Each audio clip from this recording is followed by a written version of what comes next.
of Health Sciences. She is also chair for the Culture of Research and Education C.O.R.E webinar series, a new and innovative series aimed at developing participants' academic and professional toolkits through continuing education.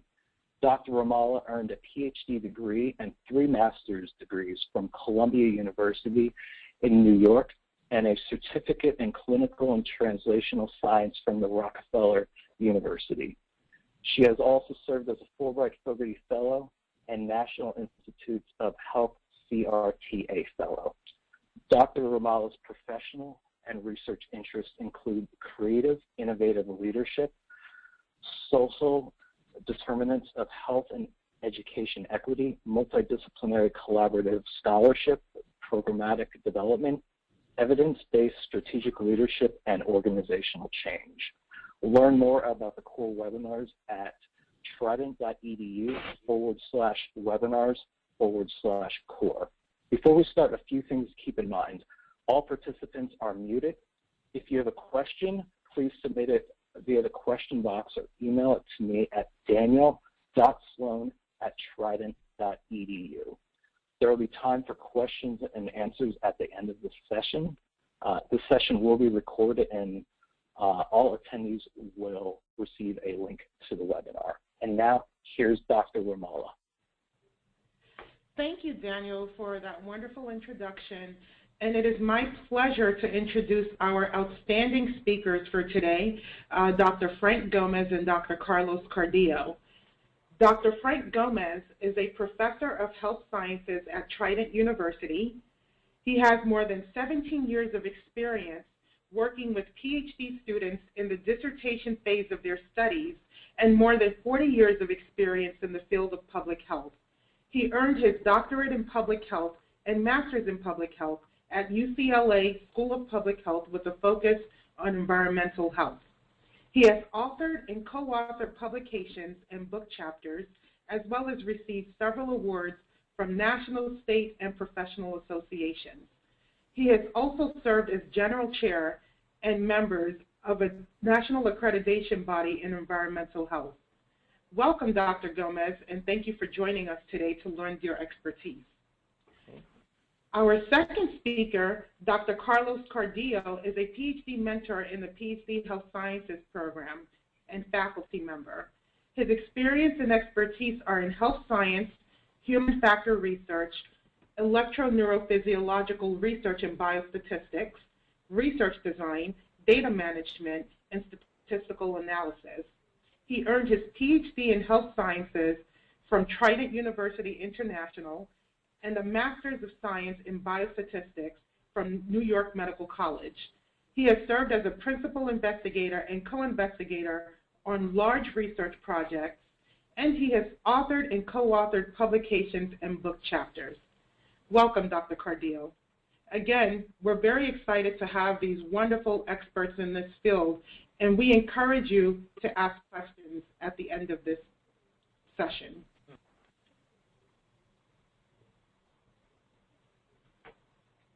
Oh, okay, it's Frank here to really talk about this one, the dissertation pitfalls, and really to say certain things about it. First, we want to start off with the preparation of the dissertation proposal. That's the first step in the process.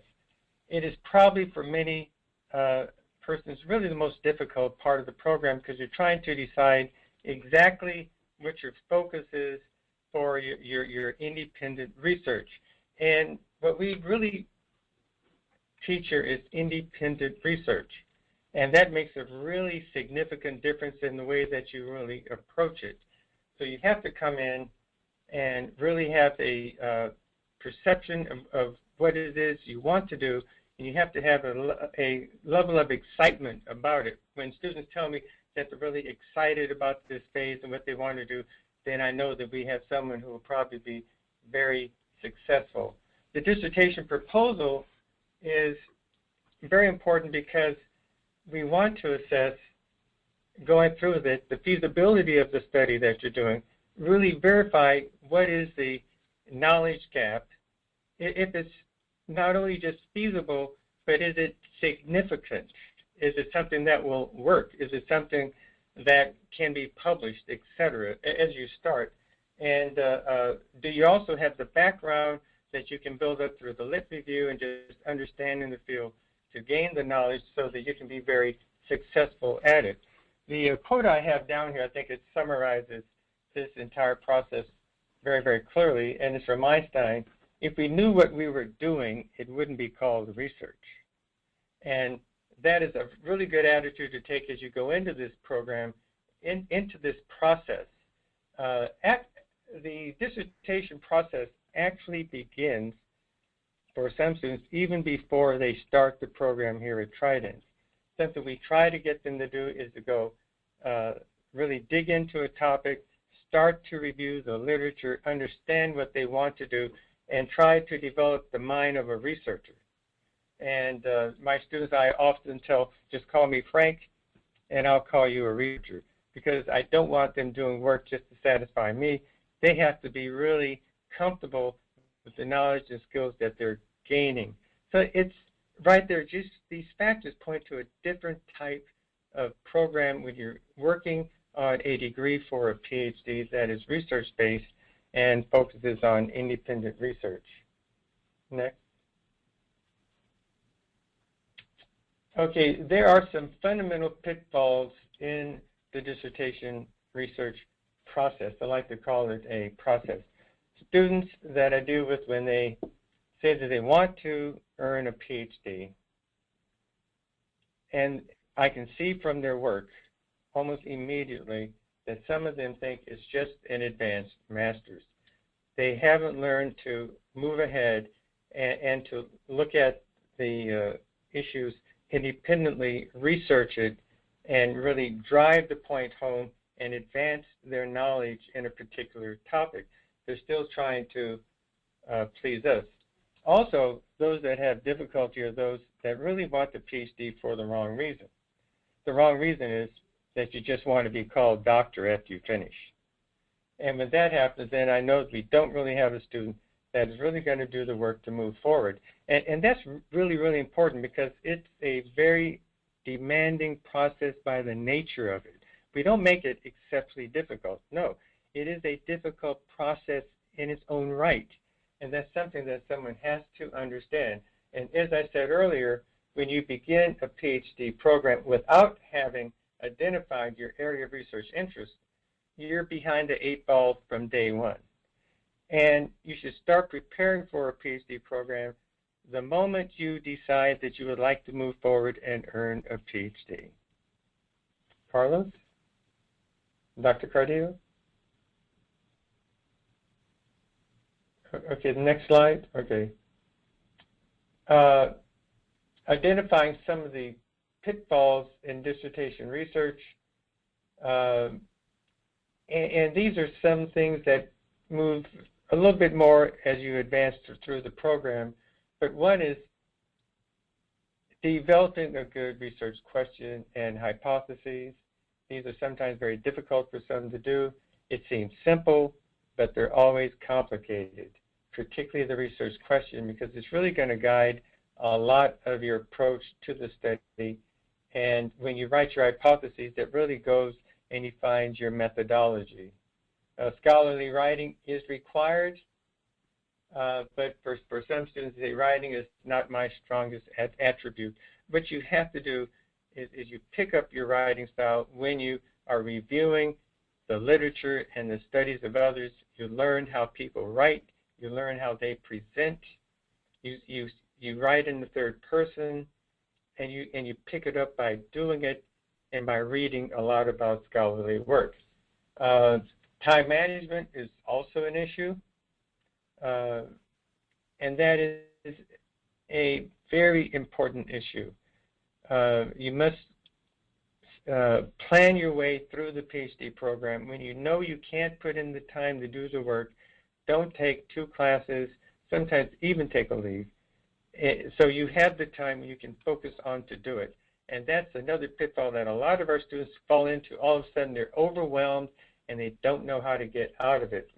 We shall talk about that later.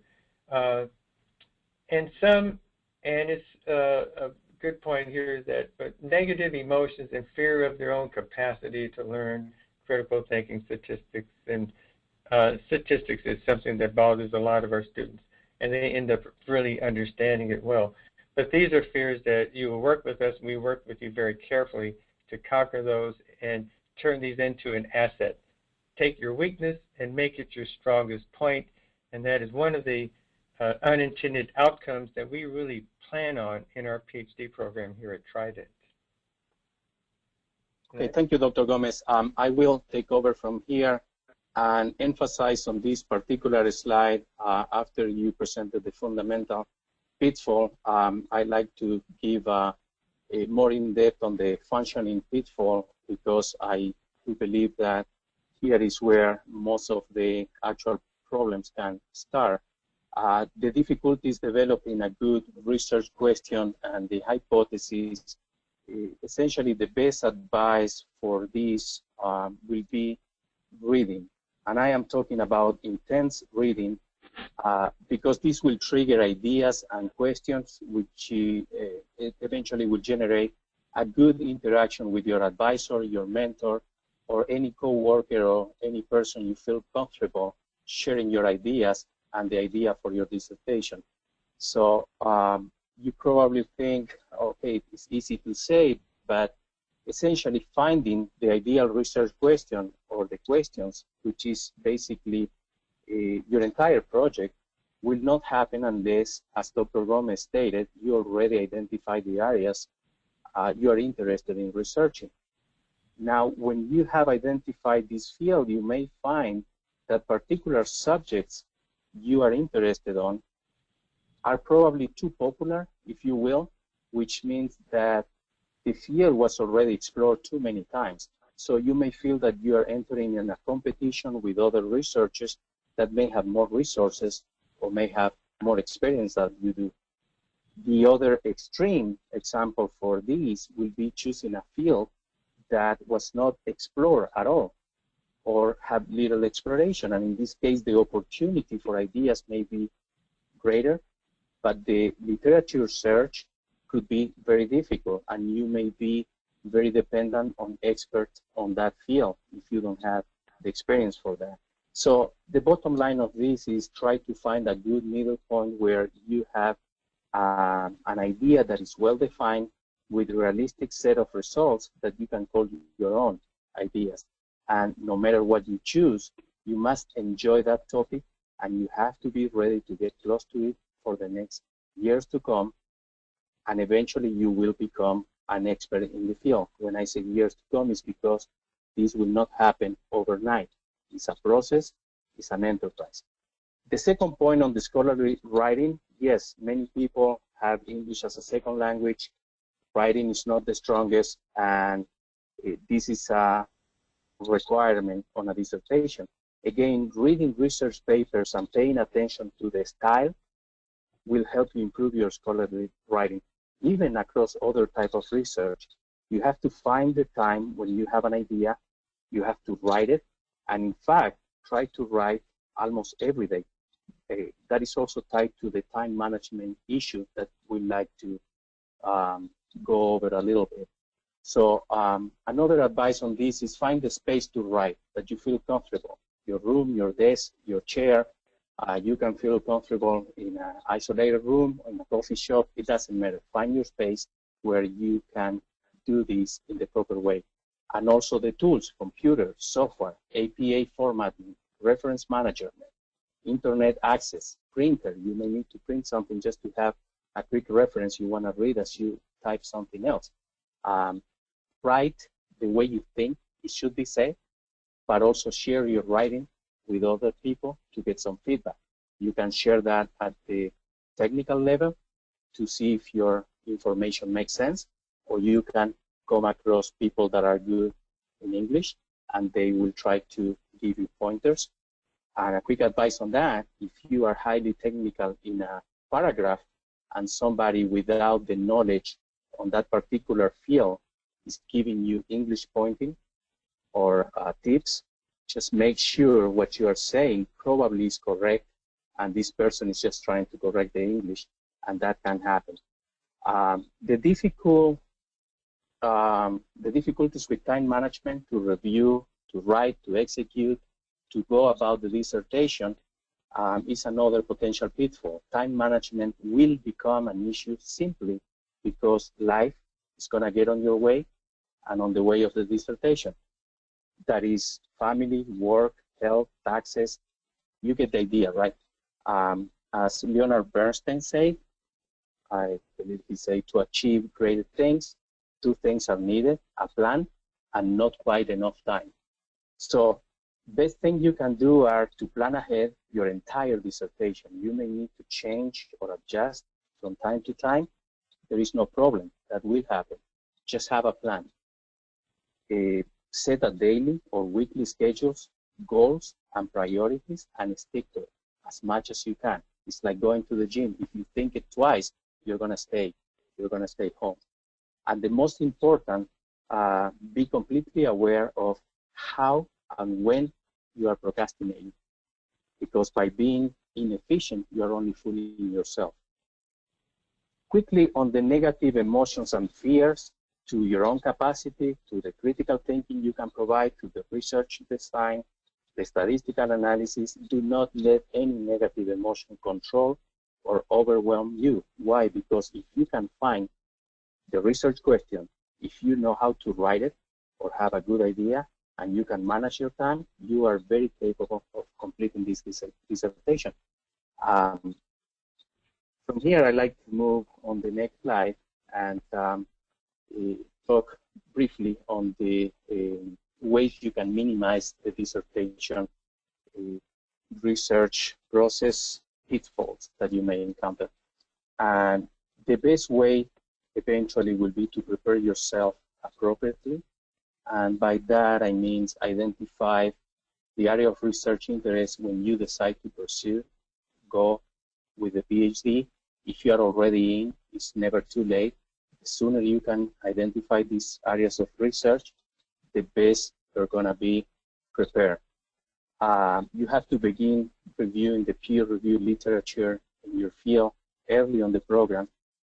You have to keep records to find the way you keep those records, so you can go back to previous ideas and have detailed notes and everything that you consider appropriate for keeping those records. Also, you have to develop a prepared mind by exposing yourself to research, by making the time for trying to generate ideas for your dissertation, making an effort to continuously read the papers that may be important to the field you're choosing, read entire papers, or at least you can read the abstracts from the premier journals in your field, and save those for a later time when you believe you are having more time to go over those papers in detail. And for each paper, ask from where did the author get the ideas? What was the goal of the paper? Is there a next step on that point, on that research? Can a similar research be applied in other fields? Or can this research be applied somehow in my general idea? You also have to learn the language of your area of research interest and make sure you are in the same page that researchers in that area are talking. Just use the same terminology, and if you're going to use something different, make sure you clarify what you mean by that. Learn to format the Microsoft Word to APA 6th edition, and that, I believe, is a very important step. If you learn how to format your software, a large part of your writing will be simplified. You will focus more on the actual writing and your ideas without thinking about formatting and all the details required by the APA writing style. There are books, there are papers, tutorials, a lot of information on how to do it. Once you have the template, it's ready to go. You don't have to worry about that. And from here, I'd like to give the floor to Dr. Gomez again, who's going to talk about the take-home points for these pitfalls. Okay, first, thank you. Three things that I want to just state first. When what you're being taught in the PhD program is the dissertation process. And to prove to you that it works, here's a fact that I have tracked over the last 15 years. When a student has worked on their dissertation and they come to the end of it and they can't complete it, it isn't feasible, they can't get the data, the sample size is too small, all these problems just explode, and they don't have a dissertation. They have to make a key decision right there. Are they going to do it over again, or are they going to drop out of the program? I encourage them to continue on another topic, and here's the reason why. Everyone who has done that, starting from the beginning, all over on a completely different topic, not related to their previous one, the mode for finishing the PhD from start to finish, the dissertation that is 3 sessions. Why is that? 3 sessions. Because they've learned so much about the dissertation process. They learn so much about research. They go right to it. They know how to review the literature. They know how to write the problem statements. They know how to do things. They know how to run the statistics. They know how to get the data, et cetera, et cetera. You learn so much more than you have ever dreamed. The most common point that students, when they graduate, tell me repeatedly is that they learn so much more than they ever realized. And as students go through the dissertation process within our program, and some of them hit this point, they're not even in the dissertation phase. They're still taking courses, and they're at work, and they're talking to other researchers and their coworkers, and one day it hits them. They have learned so much more in the program, and they're not even in the dissertation phase. They're shocked at how much they have learned and how they can articulate some very complicated concepts to their coworkers and others. Absolutely amazing. And the other thing is their writing at work in any area they're in really improves, because now they're learning to write for professionals in their field of research interest. And that is big. You're learning to write for professionals. You aren't writing for myself or Dr. Cardillo, et cetera. You're writing for professionals in your field of research interest, and you're learning to do it well. And I think that these things are just really great to do. See? So these are things that I wanted to really bring up to you, because everything that was on the screen on the former one, it counts and it matters. But the bottom line is how you are prepared to enter the world in a very credible position and really know what you're talking about and be considered among your peers as an expert in your area. And that happens significantly almost to every one of our students. Okay, on here, I'll turn this poll over, okay, and really want to take, if you can go back to the previous slide, I just want to go over and focus a little bit on these take-home points. The main one right away is to identify the area of your research interest. One of the more difficult things to do when students start the program. Carefully review the peer-reviewed literature in your field. The earlier you start doing it, you keep a record of it, you build it up, then you become really competent and really understanding of it as other experts in the field are. Learn APA and how to prepare it, because if you use it and you know how to use it with the computer, it will save you a lot of time. Focus on the development of a prepared mind, and that's where you understand the depth and breadth of all the research that's been done in your area before. Learn the language of research, very, very important. In that process, you will overcome your fears and your weaknesses. When you accomplish the 5 things before that, your fears will disappear and you will have no weaknesses. And read, investigate, and learn. And I think that is the thing. Read, investigate, and learn. I think that's very important. At this point, I'll turn over to someone to introduce you to the poll. Okay. Really, to take the poll, just indicate which of the following problems are key obstacles to you completing your dissertation. and just click on all of those that apply, and only those in attendance shall actually take this poll. Okay, here I'll turn it over back to our moderator.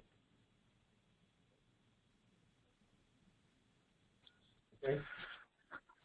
I'll keep the poll up for another 10 to 15 seconds as we have a few more folks who have yet to vote. Okay.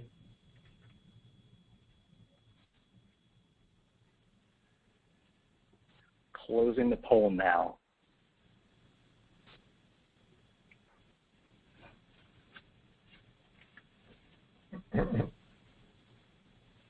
Okay, and the rundown, the top three issues in completing dissertations, 57% say data management and statistical analysis, 33% develop theory and methodology, and 30% selection of topic. Those are the top three. Yeah. Okay, I think I'd like to take over for the data management and statistical analysis. That can become a really large problem on students that are facing the dissertation, because with all the pitfalls we mentioned, we are not going over the actual intrinsic problems that you may encounter collecting the data, managing that data in the different formats you need to manage to perform statistical analysis. And if you particularly don't have any experience on statistics at all, it could be a nerve-wracking situation. My advice on this is you're going to have an advisor, you're going to have other members on your committee that will have experience on this and will give you ideas, information on how to manage all your data and how to do a proper data collection, how to format and perform the statistical analysis. One thing that is going to be part of your initial methodology when you have your design organization, you must start thinking about the different statistical analysis you're going to be performing. You're going to be identifying what will be your dependent and independent variables, how you're planning to manage them. There are very good tables out there that will tell you most likely how to manage different combinations of dependent and independent variables and what statistical analysis will apply. It will be a correlation, a regression, it will be a chi-square, and so on and so forth.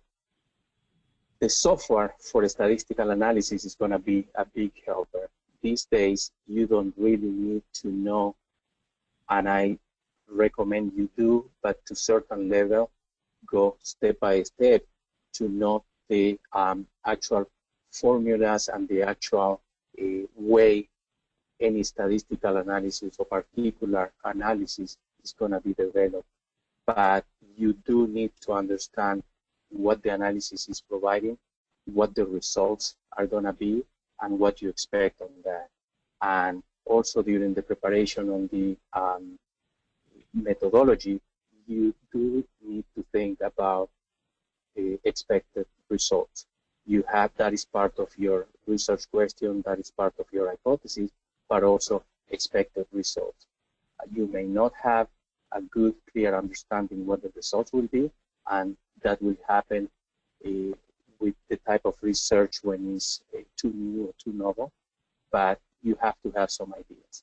And the statistical analysis is going to be really easy once you start practicing, and you have different courses during the PhD program that is going to get you more involved in the statistical analysis packages.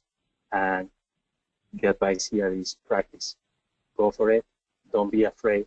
It's going to be a good experience. And once you enjoy the data analysis and management, you will see that it's something really interesting to go on, and you learn a lot from the process. So for the second question, Dr. Gomez, if you'd like to, no question for the second item in the poll. Okay, yeah, the second one on the theory and the methods, very important there. We teach and really encourage all of you to do theory-based research. It's much stronger than just research that isn't really theory-based. Theory helps guide you through the process. If you go through your research and your research findings contradict theory, you automatically have to go back and really carefully examine everything you're doing to determine why. Maybe that theory was off. Maybe it wasn't really applied well. Maybe your data was off. Something is wrong there. But when it's theory-driven, it's very stronger. And there's several things we want our students to do in this program. It's by design. First, theory-based research, independent research, and we want you to do in these statistical analysis part, we want multiple regressions, etc., because that's the standard for publishing today.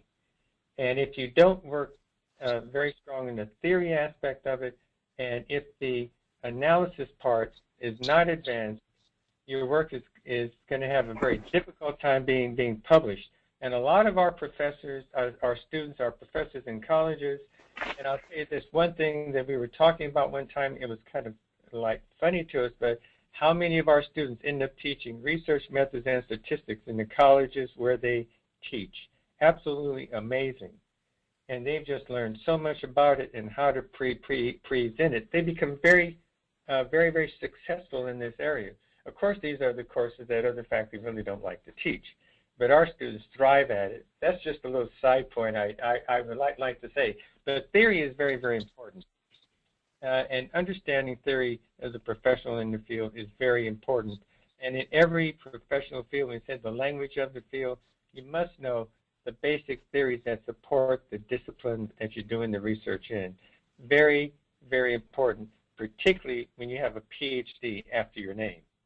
And that is that is absolute something that we want our students to have, and that's why they're very successful. Okay, any other questions, or now we're going to the next point?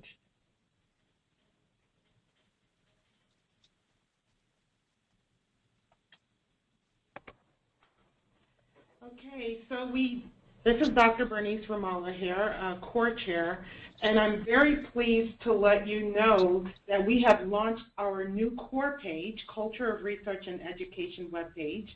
You may visit www.trident.edu/webinars/C.O.R.E to register for upcoming webinars.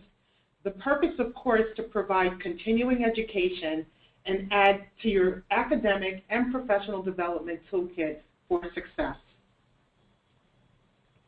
Okay, yeah. Next slide, please. Also, please stay tuned for our Summer Professional Development Series lineup. In July 2015, we will have a talk from Mr. Daniel Sloan on communicating your professional and scholarly work with the media. We also have a talk from Dr. Carlos Cardillo on quantitative research methodology. And from the poll, it seemed that a number of audience members needed help with quantitative research methodology. So we are answering your call based on popular demand to offer the quantitative research methodology overview from Dr. Carlos Cardillo. And in August 2015, we have a talk from our experts, Dr. Heidi Sato and Dr. Stefan Hansen, on research ethics from an IRB perspective. Next slide, please. In fall 2015, our upcoming webinars include how to prepare your teaching philosophy for jobs in academia, how to prepare your research philosophy for jobs in academia. We will also have a roundtable highlighting careers in the field. There will also be a webinar on how to critically review a research article. And also, very important, how do you report your data and how do you write and present statistics? And lastly, we'll have a webinar on qualitative research methodology and overview. Next slide, please. And so now we will open the floor for questions on dissertation pitfalls. And I will turn this over back to Daniel Sloan, our moderator, for the questions. And Dr. Gomez and Dr. Cardillo are ready to answer your questions. Great. We have a lot of questions that people are looking to have addressed. First off, we have a student who had one research interest but has changed topics several times, and this student feels stuck. What should the student do? Well, okay, that's a problem that's probably more common at some stage than others. I always advise them first, what area of research do they have a passion for? Because what drives you through the system is that you have a passion and a real love for the area that you're going to do the work in, because you're going to put in so much time and effort with it that you want something that is good. The other thing, though, it goes right back to the lit review and keeping these main things up there, thinking about the feasibility of it. Where can you get your data? But what is the knowledge gap? Is the knowledge gap something that is doable for you to really research? Very, very, very, very important. And how significant is this issue you're really working on? Maybe it just isn't fit well for you, but I would say you talk to some experts, talk to us about it, but try to answer these questions. And it goes right back to what is it you want to get out of the dissertation. When you finish it, where do you want to be in your field? We want you to be an expert in it. So it isn't something that you pick lightly, something that you have to really think about, and you want the passion for it, because that is what's going to drive you, because it's difficult going through the lit review on topics that you don't really care about. That's a real challenge. It becomes a task that just drains you. But when you have the interest in it and it's something you really want to do, then move forward.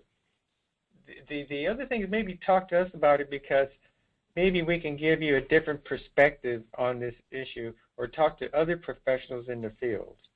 And they can probably point you to an area that is very, very important, that is coming up, that may be feasible for you to do. And that word feasibility, as I said earlier, is something that can haunt you, because that's something you always have to keep in mind. You may love the topic, you may love doing it, and you want to learn a lot about it, but feasibility, again, rises its ugly head out there, and all of a sudden it's a barrier that you have to overcome, or take a different angle on it where it's something that you can actually complete. Okay, is that fine? Thank you, Dr. Gomez. I like to give a close enough but somehow different perspective, because I believe at some point in the dissertation process, it happens to me and it happens to colleagues of mine, you may doubt, you may have existential questions on your research, on your hypothesis, and even the entire approach you're trying to define. So you can think, or you are very much decided that you want to start over. And maybe you have another question or want to start working on that. But before you do that, I would say don't let the frustrating process you're experiencing take over your initiative to the point you become unproductive. And if after the initial frustration process that you start experiencing, that hopefully will not last too long, you cannot find a major flaw in your work, which I believe it will depend very much on the point that you are on your dissertation. It could be very unlikely, especially because you are already interacting with professionals, with faculty, and if there was a major flaw, probably people in your committee or your personal mentor or somebody is going to tell you at that point, hey, this is a red flag, why don't you rethink here, or why don't you tweak this idea? So if your advisor recommends starting again, which also will be highly unlikely, then I would say take a short break, drop the idea, and it should be okay. But again, make sure you don't have this feeling to start over because there are major flaws. Because if that is the case, that's going to be a complete use of your time for no reason, and toward the end of the dissertation process, when you are ready to present, you will realize that it's not the research you wanted to do. Now, if you have another research passion, another research question that you want to do, again, if you are too deep into the research, finish, get over with the idea, and then you will be a researcher. You will be a doctor. So you will have probably enough time and opportunity to do that new research question. There will come, many ideas will come after you go through this process because you will be a researcher. So that's my point on this. Okay, yeah. Great. Next question.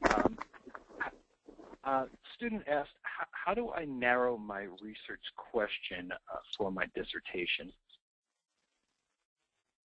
Well, okay, I'll start on this one. When your topic is too broad, again, it comes down to understanding the issues within the field, and it's reviewing the studies that have been conducted in the field, talking to experts in the field and others, and then finding an area that is feasible, that you can narrow it down.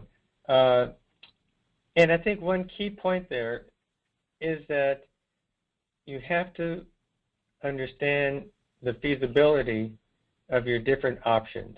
Can you do it and complete it? And remember, the dissertation is not your life's work. You want to get into your field, do it, finish, and graduate. You don't want a topic that is your life's work. So you want to narrow it down to an aspect of it that is researchable, where you can get the data, because as I said earlier, you're going to learn so much about the dissertation process going through it. And that's why we call it a dissertation. It's on this one area, and the skills you have are transferable to a lot of other areas. So I think that is the one thing I'll do. Narrow it down based on feasibility, and that is a key thing. You may have big ideals, but you can't get the data. But you can't get the data on a certain component of it. Work on that. You can link it to theory in areas that are related to the big picture, but the constructs really focus on your individual topic. And I think that's very important to do that. Redefine the problem. And that is another one. Be really careful on how you develop your overall research questions, because that is really going to lead you in a point to a point that may make it very difficult for you to do. You may have to go back and revisit that, but also go back to the problem statement, because your research questions are based on the problem, and maybe you're focusing on a problem that if you look at it a little differently and change the actual problem you want to research, maybe that's the key to opening up those doors so that you can finish. Carlos, any additional comments? Oh, yes, sure. You made very good points, and this is pretty much the same direction I was kind of going. This brings me back a little bit on some of the issues we went through during the beginning of the webinar, and essentially go back to the research question and this idea that your work has to be well-defined and has to be realistic, a set of realistic results. You have to question yourself. And as Dr. Gomez well stated, you don't want this to be your life project. You want this to be your lifestyle because you are in the program.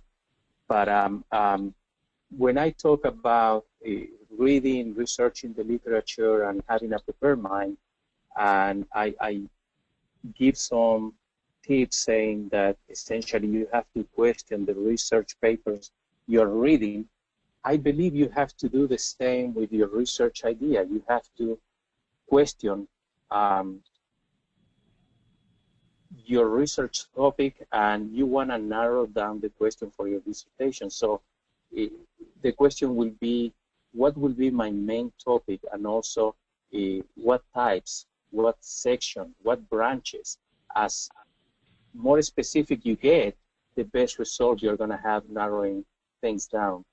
Also, what is the time frame you're planning to investigate? You have to have an idea, not an idea, let me correct that, a good definition, whether it's going to be historical, you're going to be looking at a current time frame, that may define also the design and the type of your data collection. So be clear on that, and that's another way to narrow down. You can also think about what are you looking to obtain, what is the actual result. It will be a treatment, it will be an outcome, you're looking for a cause, an effect. What is that you need to know? What is part of the intrigue you have on this research? And also, what will be your population? That is a great way to narrow down your research question. Are you looking at the entire planet? Probably not. Are you looking at the specific gender, specific diagnosis, student in a particular course? So narrow down that, define your population. That is a great way to start off. And probably you need to define also a physical location where your research is going to be engulfed. And that will be, are you talking about a school? Are you talking about a city? Are you talking about a country? So make that clear. The data will be available somehow, or you can collect that. But make those issues very clear, and I believe with those exercises, you're going to start narrowing down your idea to the point that you will have the chief question for your research, and you may have some additional research questions that will be kind of parallel to the main one. So that's my take on this. Oh, look, a point also is that sometimes you'll find the answer in the methodology. Because if you really don't understand the methods very well to research it, you're kind of stuck. When you understand methodology much better in your field, then you see the options of how you can study a particular issue or problem. And that will open up the doors to you quickly. So look at methodology also. Okay, next point or question. Mm-hmm. Okay, next question. Could you please differentiate between the proposal and prospectus prior to a dissertation? Okay. Okay, when you're writing a prospectus, you're just writing what you propose to do. It's very initial thinking on it. These are your formative positions on it, what you think you would like to do. You've done somewhat of a literature. It appears to be something that's feasible. It appears to be doable, but you really don't know. It is in the earlier stages. It's something you can do to really put down and draw a big picture approach to the study you want to do. But the proposal is very specific to exactly what you're going to do. You're writing your research questions. You're developing your hypotheses. You're developing the methodology. You do a very much more thorough literature review. You're nailing it down specifically. What is your subject population? What is your methodology? This is how you're going to study this particular issue. So it's a step that's significantly more advanced than a prospectus. And once you defend that, then you're on your way to start the dissertation phase in earnest. Then you're ready to collect your data. Then you file with the IRB. That has to be approval. After you have the proposal approved, you file the IRB, you begin your work. Yes, Dr. Gomez, I think you put it in a way that is understandable, the main difference on that. I just like to add that when we were talking about changes on topics, and more than changes, I would say adjustments and getting more specific, the proposal is basically the investigation phase in which you are going to be doing some trial and error based on the literature. You may have a proposal already thought out and you're not even writing the proposal, but you know where you want to go. But as you start getting more details from the peer-reviewed literature, the proposal is the place where you are going to start doing adjustment to your question, to your hypothesis, to your research definition, to your framework, to everything that is relevant and is going to be a key part of your research. Now, once the proposal is solidified, when the prospectus is solidified, you will move to the proposal phase, which is just formalizing all these ideas and getting into the dissertation process more in depth. Right, yeah. Yep. A point there. Every PhD student is at a different point along the research process. Some of our students come in and they're very advanced research that they want to do, and I'll guide them to start writing your proposal. Some of them I'll say start writing your lit review. In their first and second class, they're working on that because it's independent research, and everyone can progress at a different pace depending on their background, their knowledge and skills in their area of research when they start the program. So you don't push everyone through a PhD program like in cattle cars. You know, everyone has to proceed at their own pace, and virtually every student is at a different point along that scale when they start the program. So it's up to us, the faculty in the program, to guide the students through depending on where they are and recognize where they are and guide them appropriately if we can. So that is another way to look at it, because some students start writing their proposal in 699 before they enter the dissertation phase. We've had some that have finished the program in 701, 702, only 3 sessions into the complete dissertation phase. Some of them are ready to defend and take their oral and written exam in 699, even before they hit 700. It depends on the student because they're all different in their knowledge and skills and preparation almost at every stage of the program. So we try to accommodate the entire population with the range of the PhD students within our program. And that's what makes for, I think, a very solid program. So it is something to think. So you can get lots of help. And sometimes some of our students are experts in their field when they enter the program, and they're always of value to other students to work with.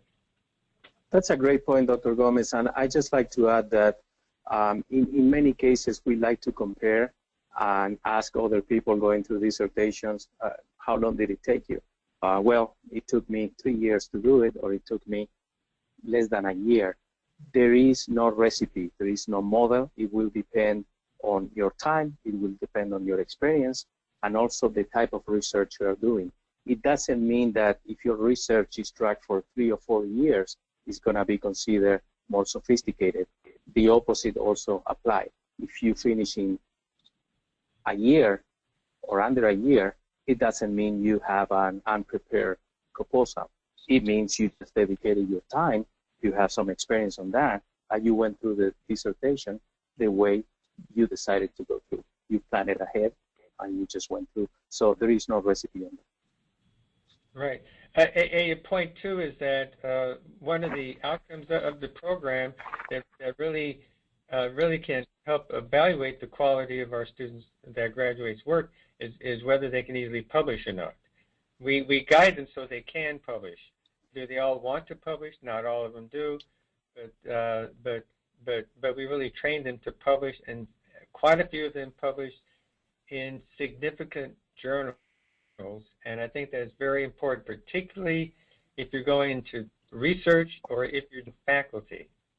You want to be published. So we often talk of a dissertation in terms of how many publications can you get out of your dissertation research.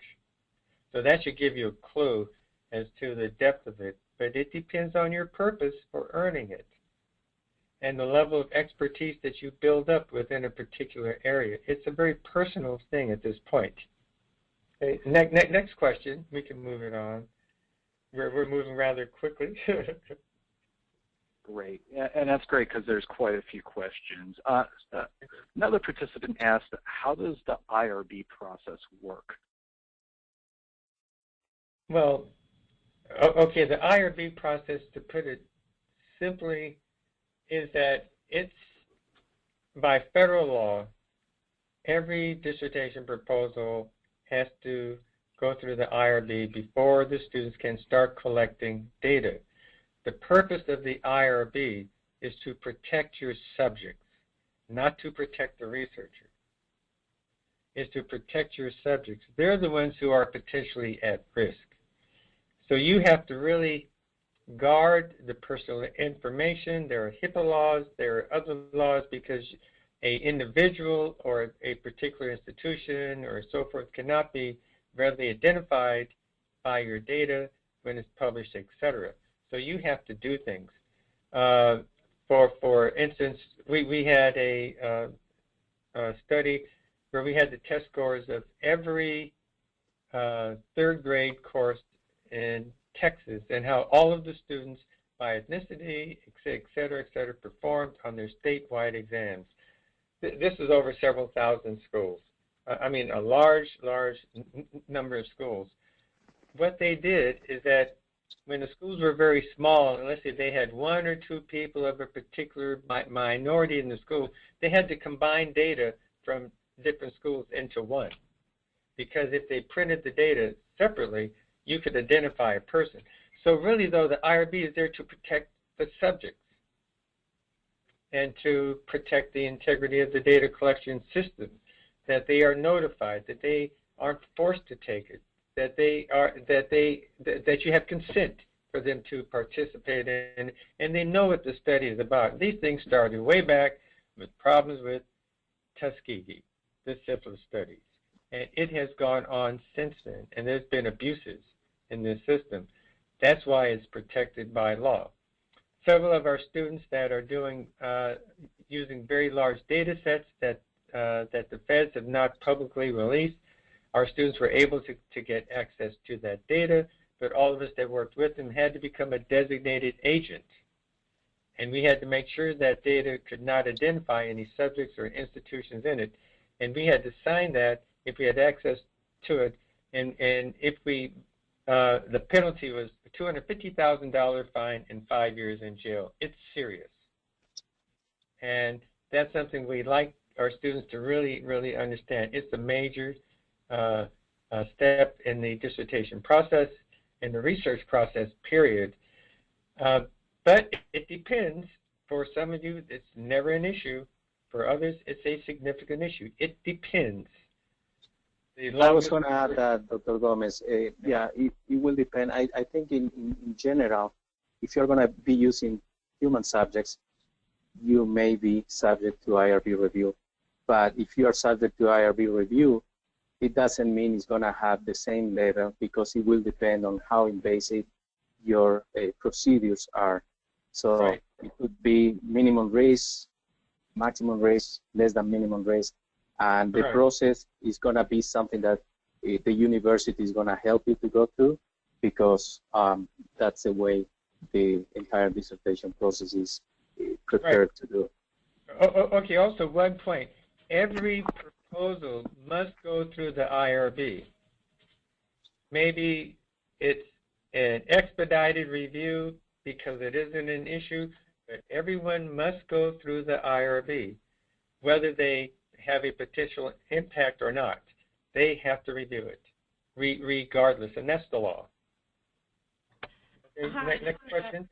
This is Dr. Ramala speaking. I'll just add a point there for the person who asked that question that the C.O.R.E webinar series will be offering in August 2015 a webinar on research ethics from an IRB perspective. It will be a two-part series with in-depth details on the IRB process.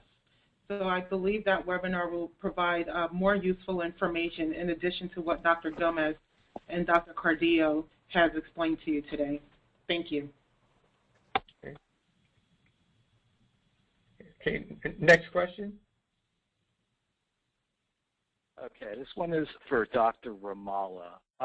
Have a participant who didn't quite catch her clinical certification, and if you would be so kind, Dr. Ramallah, could you repeat what the certification was titled? My pleasure. Just to clarify, this is for my certification? Yes, this is what the participant is asking. Yes, I received a certificate in clinical and translational science from the Rockefeller University. And this was from the Center for Clinical and Translational Science at Rockefeller University. Okay, and this is a question from the same person. She's presently pursuing a second master's degree of Trident. What suggestion would you have for becoming more statistics savvy aside from taking another statistics course or a refresher course? Also becoming more familiar with the statistical software. How can a student prepare prior to commencing a doctoral program? Well, okay, I'll start on this one. I think several things that you can really do online to learn. You can acquire SPSS at a student rate of about, I think, $50 for 3 months or so forth. It's a very powerful program.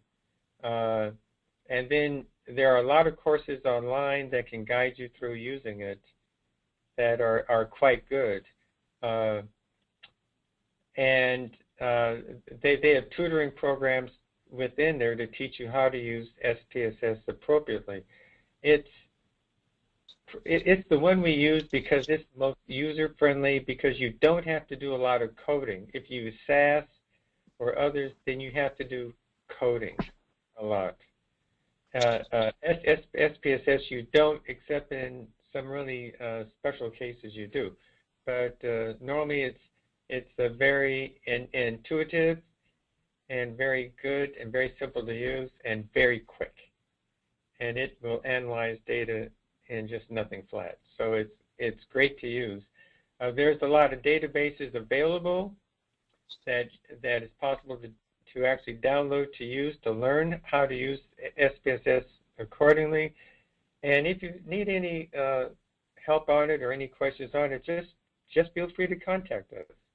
And I'll be happy to talk to you about it. And Dr. Cardillo, who has done a lot of work in this area, would also be very happy to answer any questions that you may have. That's We're right. friendly with our students. Yeah, I'd just like to add that if I believe the question is whether, or the main idea of the question is whether I can find a way to learn statistics without going through formal courses and a master in statistics, if you will. And I think the answer is yes, but the short answer to that, from my perspective, is you will not get away on statistical analysis without spending some time in it. You can use online resources, textbooks, and the statistical packages, and practice is the only thing that is going to help you overcome those issues. In many cases, researchers are not dedicated to the statistics. They basically delegate that to a biostatistician by training, but that will be a mistake if you do that without knowing at least the fundamental issues on the statistical analysis, because you are the one that is going to decide what analysis is going to be done and why, and if the results are biased or the results are not or you're using the analysis that is not correct for the type of design you did, it's going to be your problem, not the biostatistician problem. He's going to just run the software for you. Right. Yeah. Also, there's some really good books on it. Andy Field's book on discovering statistics using SPSS is very good. About $60. It takes you through it, how to report the data, etc., which is very, very important because you're reporting the data for professionals that truly understand stats. That is the level we work with, but it takes you through it in a really easy, simple, fun way of learning statistics and how to process the data, enter the data, cleanse the data, etc. And once you understand that, I mean, a lot of your fears will just disappear, you know, because it's something that is very, very important, but it's very intuitive too. And once you learn statistics, well, it gives you a lot of power in the real world. A saying I have from Lord Kelvin said, if you cannot describe it in numbers, your understanding of it is meager at best. That's why we're so strong in statistics in this program, because all of our students can understand and present things in statistics and numbers. And that's what really gives you credibility in the real world out there. Okay? Great. Moving back to the dissertation, participant asked, what is the role of the dissertation committee members? Okay, well, the most important one is probably the dissertation chair. They're the ones, they call them really the mentors for you. They should know quite a bit about the topic, and they guide you through it to a particular point.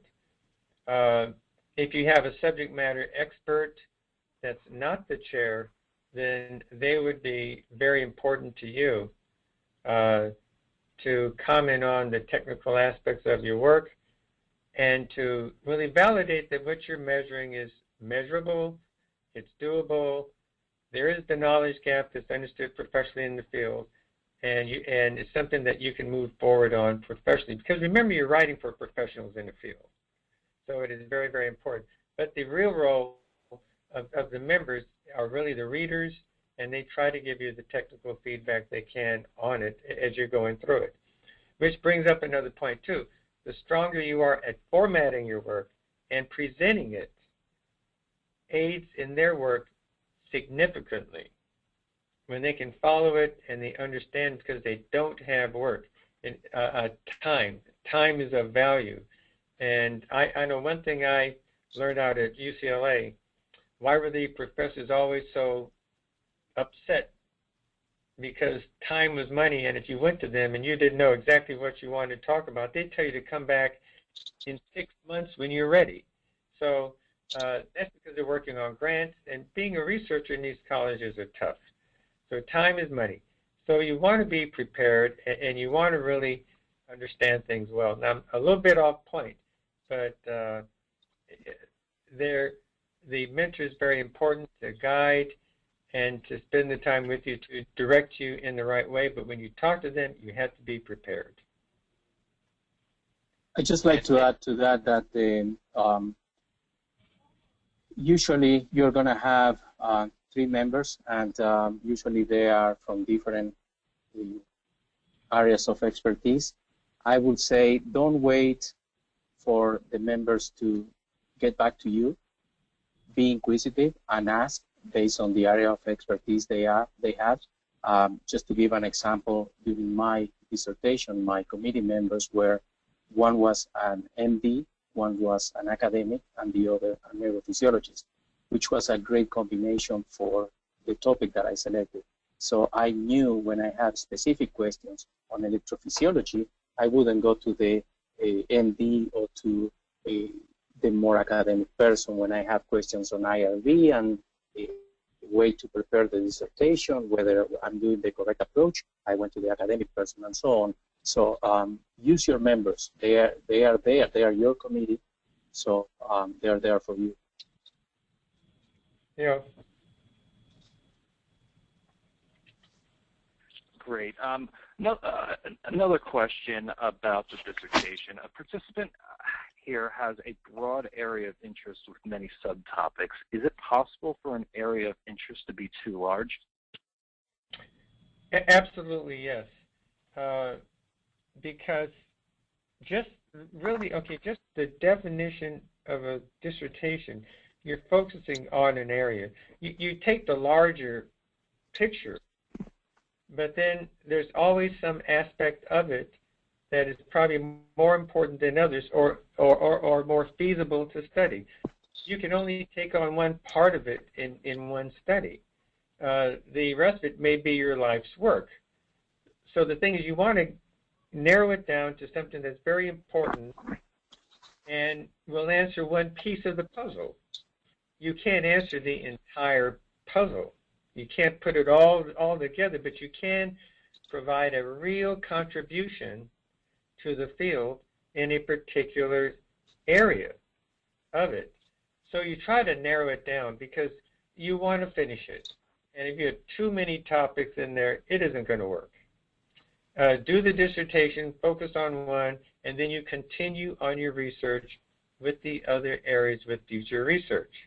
Because the dissertation it is not the end point where you've finished researching that topic and it's over with, it's answered. No, because as more information is being generated and as we move forward, we know more and more about these areas and it starts to expand. But you want to finish it. So you want to narrow it down to one area that's significant and important, and you can answer that, support it with the theory, etc., and move the field forward. You've answered that question. And there may be hundreds of questions that can come out of any broad topic, but you're going to narrow it down to one, maybe two, but that's stretching it. You want to finish. So pick the one that's most feasible for you to conduct your research in and complete the program and earn your PhD, and you move forward with future studies in that same area. Nothing prevents you from doing that. That's correct. You control. You want specific results, and as you said before, Dr. Gomez, it shouldn't be your life work. You have to focus, and it has to be realistic, so you can complete it. Right. Yep. The next one. Great. Yeah. Next question. A participant feels like their topic dissertation topic is extremely secluded. How do they find an audience to share their findings and thoughts? Well, the first thing that comes to mind is, really, honestly, how important is it? Maybe it's a topic that's so obscure that so few people are really interested in it. That's fine to do the work on, but you have to find those persons, and you probably know them. Join professional groups, etc. Contact associations, etc. with it. But when it's a very small targeted group, one thing you have to openly question is, look at that research question. Is it really important? Look at what does the literature say about it? What is being published in it? At times I tell students at this stage, do a Google Scholar real quick. You can tell if it's really something that is of interest for research. If you open up a topic and you put in the constructs of what you are proposing, and there's only 8 or 9 studies published on it in the last 10 years, you know there's a problem there. Don't even go there. There's a reason why no one is researching it. Maybe there's no money in the field. Maybe it just isn't important anymore. But when you open up something and there's 300,000, there's 80,000, 60,000 studies in this area, in various aspects of it, you know that there's an area that there's a lot of interest in it. Now you start narrowing down your work. But if it's very, very limited, then very, very little interest, it may not be that it's that important. If it's important, that's why the lit review for the problem statement is so important, because the problem statement will tell you how important it is and just how relevant it is. So that's why you have to really explore that in depth to really understand the overall problem. And one aspect of the problem is what you select to do your work on. But again, feasibility, can you get the data? If it's so secluded, how are you going to get the data? You may have to go out and collect the data all on your own. Now it's an issue.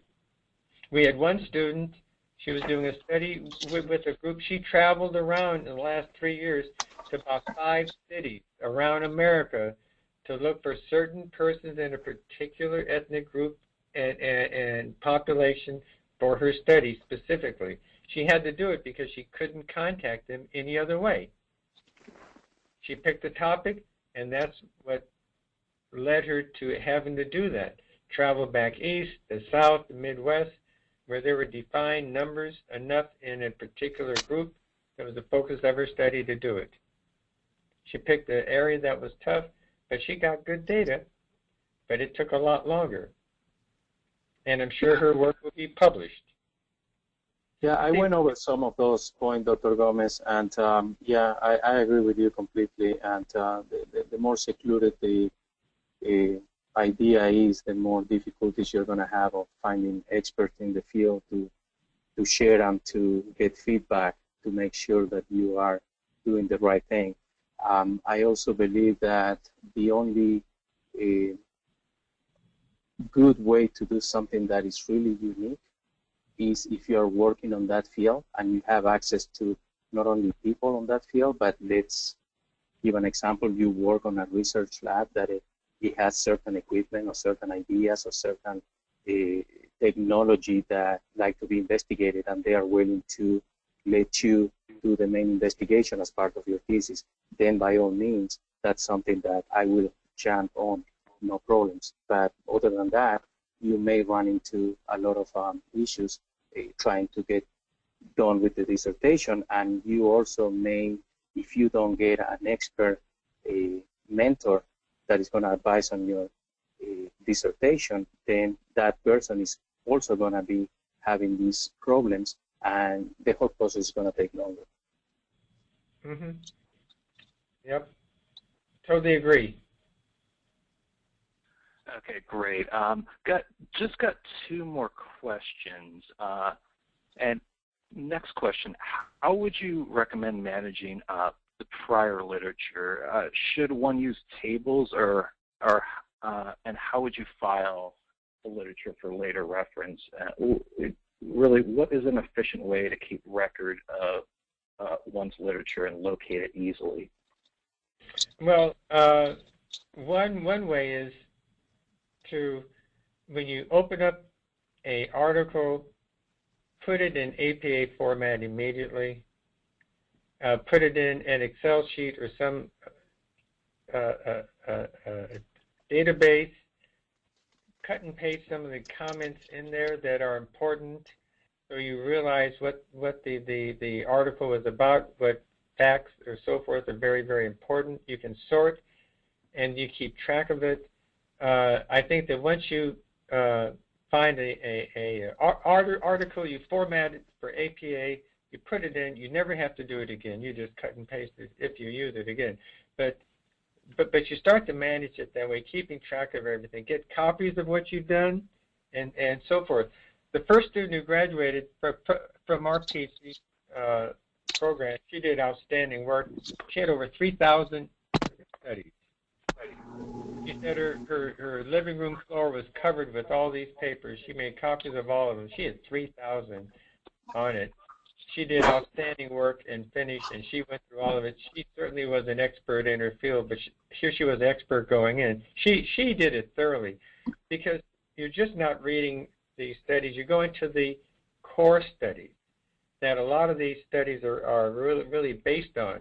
So you have to keep track of that. So you keep track of everything you read, cut and paste it into a database or something, so you know it, make comments on it, what was important on it, etc., and you build it up. And then you know the value of it later to use. And I think it's very important there. you'll find that when you do a lit review, you do it on one construct to another construct. Like in a research question, there may be 3 or 4 constructs. You do construct 1 to construct 2, construct 2 to construct 3, a full lit review on the relationships between those. And then you do that thoroughly. And it's really important. What happens is that there's a point where you're saturated, where nothing new is coming up, you're finding a lot of repeat stuff, et cetera, and then you stop. And if the issue is controversial, then you want to get strong reviews on both sides of the controversy. Then you make your decision. You're the researcher. You understand the literature in the field. You have a prepared mind. At that point, you make the call. You're now an expert in that field, more or less, because you know all of the research that's been done on both sides of the issue. That is when the issue is a controversial issue. Your opinion then really matters. Whereas before, if you made that opinion without the support of the literature backing you one way or another, it's just, so what? It's meaningless. So the lit review is very, very important, and going through this process is important, but keep track of it, put it in a database, a data sheet, Excel, put the columns in there, cut and paste the points in there that are very important, because it will recall to your mind exactly what was important to know. Get a copy of it, keep a copy of it so that you can read the full article as you go through it. It's work. That is why we tell students that they can start on this even before starting the program if they know exactly what area they want to do their work in coming in. That's an advantage to them. Maximize it, play it, work on it. Okay? Dr. Gomez, you put it very eloquently, so I don't have any follow-up on that. That was a good definition. Yeah. Okay, great. And last question, it's actually 2 questions I'm going to package together because they're fairly similar. First part, how long does the IRB process and approval take at Trident? And second part, I'm conducting my study overseas. Am I required to complete the IRB process? Okay, the question,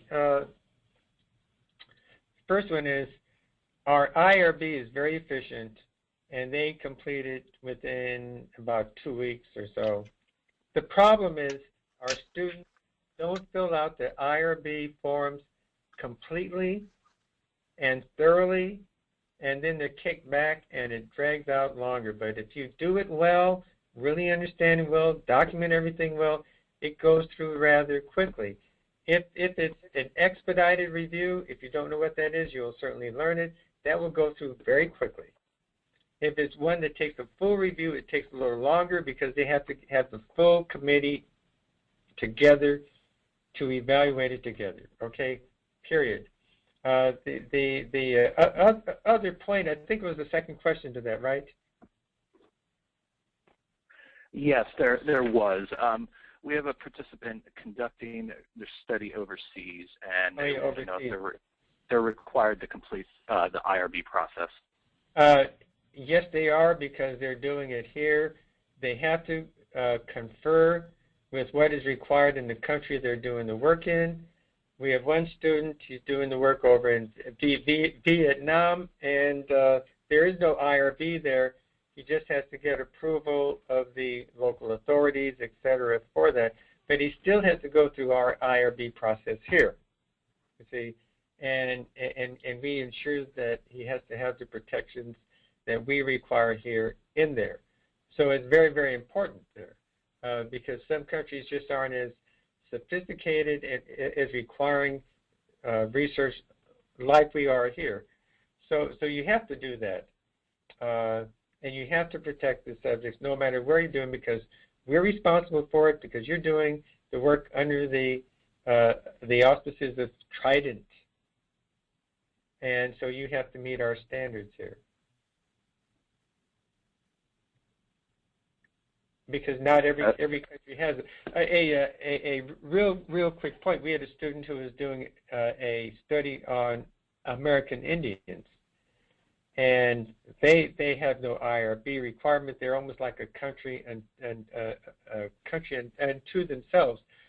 The issue is, how do you get IRB approval from the tribe? Well, the tribal council, they get together, and the chief or so forth, if they give you the approval to do it, they'll write it and they give it to you. You're allowed to do it. And it's a handwritten thing, typed and signed or something like that. There is not an IRB per se, but he still had to apply and go through ours, and we applied the standards to his study regardless of what the tribe said. The tribe said that he can do it, but that doesn't give our students the ability just to do it.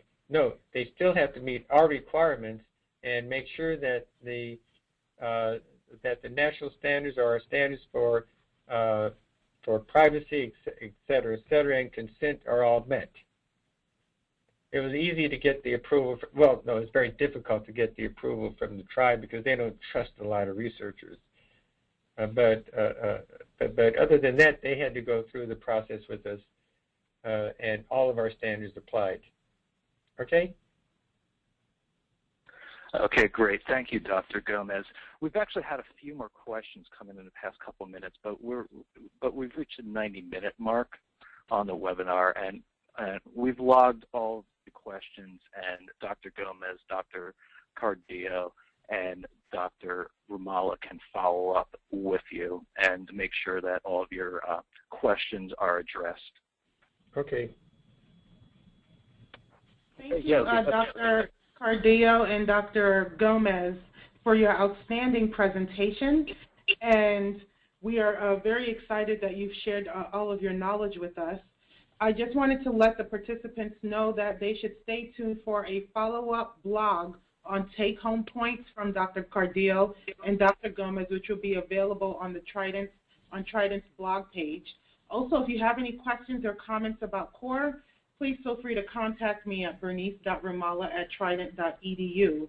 Additionally, to learn more about our doctoral programs in business, health sciences, and education, please visit our webpage at www.trident.edu/degrees/doctoral. And as mentioned previously, to register for an upcoming webinar, you may visit our new C.O.R.E webpage at www.trident.edu/webinars/C.O.R.E. And I also would like to extend a big thanks to our moderator, Mr. Daniel Sloan, for an outstanding job. And thank you all for attending. We look forward to having you attend our next webinar in July 2015, which again will be on quantitative research methodology and how to communicate your scholarly work to the media. Have a wonderful day. Okay, thank you. Thank you very much.